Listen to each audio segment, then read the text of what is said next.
আৰু লগতে আমি আলোকপাত কৰা উচিত যে আমি ভুল বোলা কথাটো আমি বহুত ভুল কৰিলোঁ,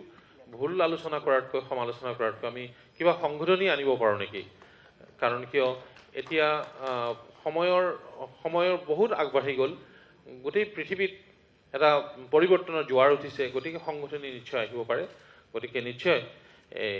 সংশোধনীৰ ক্ষেত্ৰত আৰু লগতে ইমপ্লিমেণ্টেশ্যনতো বহুত ভুল হৈ গ'ল, আমিতো আমাক প্ৰতাৰণা কৰা বুলি আমি ক'ব বিচাৰোঁ। গতিকে সেই ক্ষেত্ৰত আলোকপাত কৰি এটা সমাধান সূত্ৰ কল্পে কথা কয়। হয়, সমস্যাটোতকৈ মানে ভুল বা সমস্যাতকৈ আমি সমাধান সূত্ৰ উলিয়াবলৈ আমি প্ৰয়াস কৰা উচিত বুলি মই ভাবোঁ। ধন্যবাদ। আজি সভাৰ সঞ্চালক মণ্ডলী তথা উপস্থিত ৰাইজ,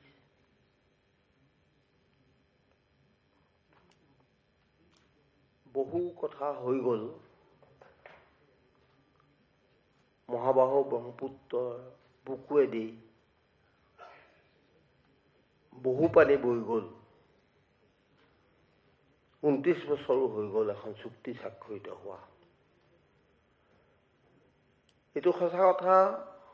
যে এখন চুক্তি কৰিলে তাত কিছু ভুল, কিছু দোষ ত্ৰুটি থাকে, কিন্তু সেই ভুলবিলাক বা যিবিলাক ত্ৰুটি, সেই ত্ৰুটিবিলাক সমাধান কৰিব পাৰে নে নোৱাৰে, সেইবিলাক সংবিধানৰ গণ্ডিৰ ভিতৰত পৰে নপৰে, এই কথাটো এতিয়াও সেই একেখিনি কথাকে দোহাৰি থাকিলে আমাৰ যিটো মূল সমস্যা, এই সমস্যাৰ শেষ কেতিয়া হ'বগৈ, ইয়াৰ জৱনিকা কেতিয়া পৰিব, এইটো এটা ডাঙৰ প্ৰশ্নবোধক চিন। মই ভাবোঁ, এইটো মোৰ অনুভৱ, অসম চুক্তি এখন হৈছিলে আৰু যিমান দূৰ সম্ভৱ তেতিয়া যিমান বুজিছিলোঁ বা জানিছিলোঁ, এখন চুক্তি স্বাক্ষৰিত কৰিবৰ কাৰণে মোৰ এনেকুৱা এটা বিশ্বাস হৈছিলে তেতিয়া, বা সেই কথাটো মই এতিয়াও আখৰে অনুভৱ কৰোঁ, যে এটা শক্তিয়ে কোনোবা ফালৰ পৰা চুক্তি স্বাক্ষৰকাৰীসকলক বা যিসকলে আন্দোলন কৰিছিলে সেইসকলক দিল্লীত বহি কেন্দ্ৰীয় চৰকাৰৰ লগত এখন চুক্তি কৰিবলৈ যেন কোনোবাই বাধ্য কৰিছিলে। আৰু ফলত এনেকুৱা এটা অৱস্থা হৈছিলে, এটা সময়ত অসম আন্দোলন কৰি থকা প্ৰত্যেকজন ব্যক্তিয়ে জানে বা সেই সময়ৰ যিসকল অসম আন্দোলনৰ লগত জড়িত আছিলে সেইসকলে জানে যে মানে বৰফৰ নিচিনা চেঁচা হৈ গৈছিলে। আন্দোলনটো পুনৰ জাগ্ৰত কৰিবৰ কাৰণে এটা সময়ত জোৰদাৰ চেষ্টা চলাই থকা হৈছিলে যে ইয়াৰ বিষয়ে এটা চুক্তি লাগে। আৰু সেই সময়ত মোৰ বিশ্বাস, অসমত এনেকুৱা এজন বুদ্ধিজীৱী নোলালে, অসমক সেই সময়ত আন্দোলনকাৰীক এনেকুৱা ধৰণে বিশ্বাসযোগ্যতাভাৱে সেইসকলৰ ছাত্ৰ নেতাক বা সেইসকল যিসকল গণসংগ্ৰামৰ লগত বিশ্বাসী আছিলে বা সংগ্ৰাম কৰিছিলে, সেইসকলক এনেকুৱা কথা বুজাব নোৱাৰিলে যে এই চুক্তিখন প্ৰয়োজন আৰু এইকেইটা দফা প্ৰয়োজন হৈছে আৰু এই কথাখিনি আপোনালোকে গভীৰভাৱে চাওক আৰু সেই ধৰণে কাম কৰক, সেই তেনেকুৱা কথা নহয়। কিন্তু প্ৰত্যক্ষভাৱে নহ'লেও পৰোক্ষভাৱে কৈছিলে যে কিবা এটা কৰি পেলাই আন্দোলনটো শেষ কৰিব লাগে। এই কিবা এটা কৰিবলৈ যিটো প্ৰশ্ন হৈছিলে তেতিয়া, যিটো কথা কৈছিলে, সেইটো আজি অপ্ৰিয় সত্য। কোনোবাই নক'লেও মই ক'ম সেইটো কথা, যে এই কিবা এটা কৰাৰ কাৰণে চুক্তিখনতো কিছুমান থাকি গ'ল। কিন্তু এতিয়া প্ৰশ্ন হ'ল, সেই কিবা কিছুমান থকাৰ কাৰণে চুক্তিখন আজি 29 বছৰে যিখিনি স্বাক্ষৰিত ইয়াত আছিলে সেইখিনি ইমপ্লিমেণ্টেশ্যন নোহোৱাৰ কাৰণ কি? মই আজি এই কথাটো ক'বলৈ অকণো দ্বিধাবোধ নকৰোঁ যে কেন্দ্ৰীয় চৰকাৰে এই চুক্তিখন হোৱাটো বিচাৰিছিলে চুক্তিৰ নামত চুক্তি এখন হ'ব লাগে, সেই কথাটো কেন্দ্ৰীয় চৰকাৰে বিচাৰিছিলে আৰু যিটোত তেওঁলোকে ছাকচেছ হ'ল বুলি, কৃতকাৰ্য হ'ল বুলি মই ধৰি লৈছোঁ। এইটো কাৰণে ধৰি লৈছোঁ যে চুক্তিখনৰ নডেল এজেণ্ট আছিলে কেন্দ্ৰীয় চৰকাৰ। এই চুক্তিখন আঞ্চলিক দল এটাই বা আঞ্চলিক আজি অসমৰ আঞ্চলিক ৰাইজে অসমৰ ৰাইজে যিমানেই নকৰক লাগে আজি ইণ্টাৰনেশ্যনেল বৰ্ডাৰত বাউণ্ডেৰী দিবৰ কাৰণে ৰাজ্য চৰকাৰক যিমানেই দোষাৰোপ নকৰক লাগে কেন্দ্ৰীয় চৰকাৰৰ মোৰ সামান্য মগজুৰে মই জানো যে কেন্দ্ৰীয় চৰকাৰে যদি ইয়াত গোটেই গুৰুত্বটো প্ৰদান নকৰে তেতিয়াহ'লে বাউণ্ডেৰী চিল কেতিয়াও নহয়। এই ক্ষেত্ৰত এতিয়া প্ৰয়োজন হৈছে কি আজি যদি অসম চুক্তিখন ইতিহাস হ'বলগীয়া হয় এই কথাটো প্ৰত্যেকজন অসমীয়া মানুহে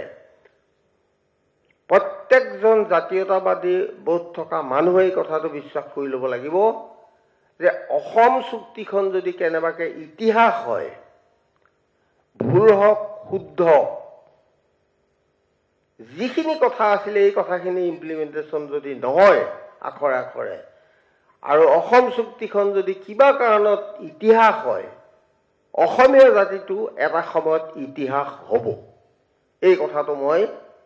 আজি এইটো বয়সত এই সময়ত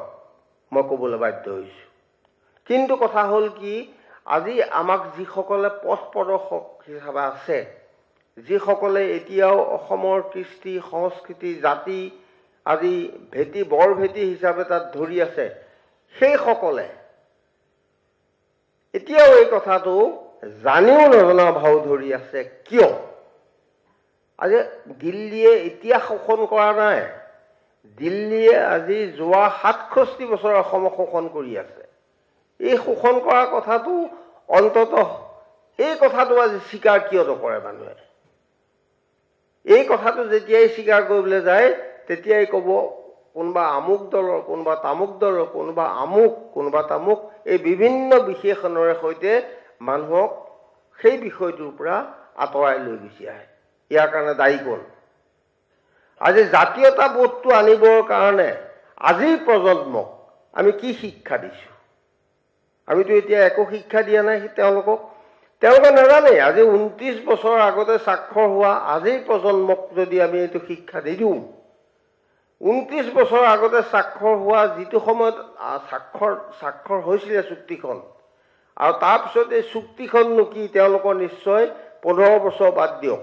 এই 15 বছৰৰ পিছত তেওঁলোকে এতিয়া বুজি উঠিছে আৰু এতিয়া কি দেখিছে পৰিস্থিতিটো কোনে বাধা দিছিলে এই চুক্তিখন হেৰি নকৰিবৰ কাৰণে ইমপ্লিমেণ্ট নকৰিবৰ কাৰণে অসম চৰকাৰ যে ইয়াৰ কাৰণে দোষী নহয় মই সেইটো কথা ক'বলৈ যোৱা নাই অসম চৰকাৰো দোষী সমানে দোষী কিন্তু কথা হ'ল অসম চৰকাৰ সেইটো সময়ত যিটো সময়ত অসম চুক্তি ৰূপায়ণ কৰিব লাগিছিলে সেই সময়ত অন্য কিছুমান উপসৰ্গই আহি পেলাই চুক্তিখন পালন কৰিবৰ কাৰণে যিখিনি কঠোৰ ব্যৱস্থা ল'ব লাগিছিলে সেইখিনি কৰাৰ পিছত নিজৰ ভিতৰতে কিছুমান খামখেয়ালিৰ কাৰণে এইখিনি কাম হেৰি নহ'ল ইমপ্লিমেণ্টেশ্যন নহ'ল। গতিকে আমি আমাৰ ভুলবিলাক নেদেখোঁ আমি লোকৰ ভুলবিলাক দেখোঁ আমি যে কিছুমান বেয়া কাম কৰি আছোঁ আমাৰ ভুলৰ কাৰণে যে কিছুমান কাম হোৱা নাই এই কথাটো আমি স্বীকাৰ নকৰোঁ আমি কাৰোবালৈ বলটো ঠেলি দিওঁ ফলত কি হৈছে আজি চুক্তি স্বাক্ষৰ হোৱাত এতিয়া কথা হ'ল মোৰ উপৰোক্ত বক্তা শ্ৰদ্ধেয় শ্ৰী দাসে কথা এটা কৈছে যে আমাৰ এইখিনি মানুহৰ ৰাজ্য চৰকাৰে কাম কৰিব লাগিছিলে দস্তমত কৰিব লাগিছিলে যিখিনি অসম চুক্তিত থকা কথা চুক্তিখনৰ ভিতৰুৱা কিছুমান কথা যিখিনি চুক্তিখন অসম চৰকাৰে কৰিব লাগিছিলে সেই চুক্তিখনৰ কথাখিনি অসম চৰকাৰে পালন কৰাত ব্যৰ্থ হৈছে এইটো সঁচা কথা আৰু তাৰ পৰিণাম তেওঁলোকে ভোগ কৰিছে।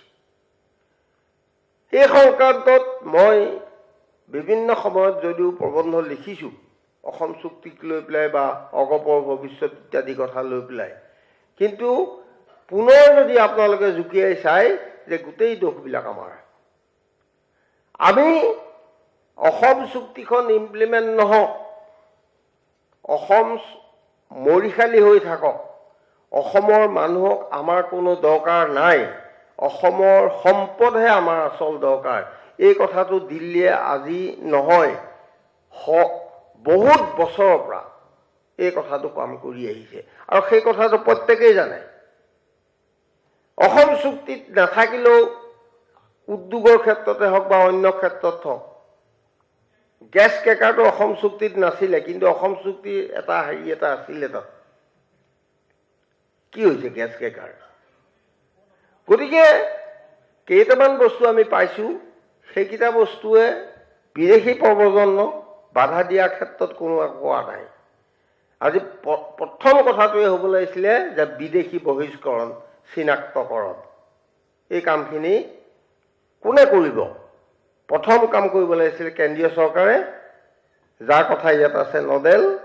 আৰু তাৰপিছত সেইখিনি ইমপ্লিমেণ্টেশ্যন কেন্দ্ৰীয় চৰকাৰৰ লগত ৰাজ্য চৰকাৰৰ সহযোগ কিন্তু কোটা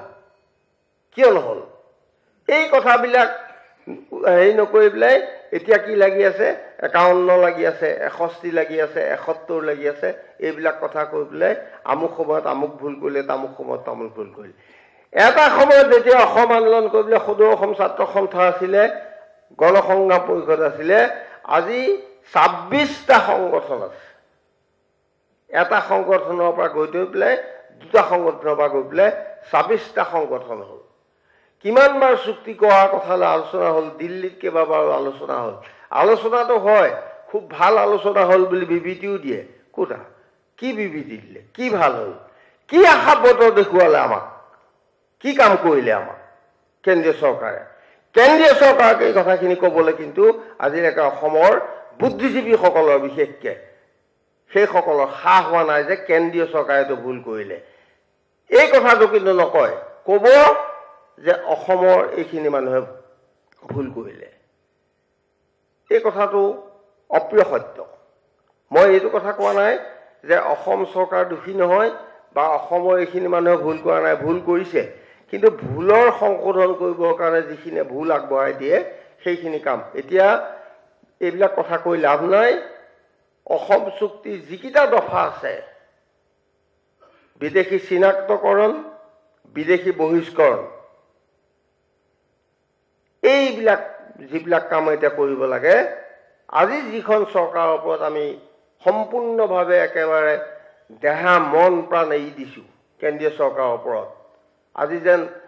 সব ফালৰ পৰা পদুম ফুলিছে গোটেই পদুমেই পদুম হওক কোনো আমাৰ আপত্তি নাই কিন্তু কথা হ'ল অসম চুক্তি ৰূপায়ণ প্ৰথম অংশীদাৰ হ'ব লাগিব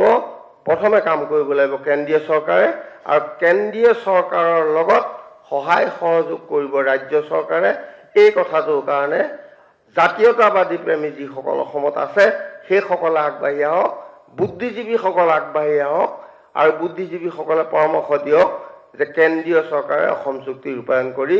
অসমক অসমীয়া জাতি জীয়াই থকাৰ কাৰণে এটা পদক্ষেপ দেখুৱাই দি সাহস দেখুৱাই দি জাতি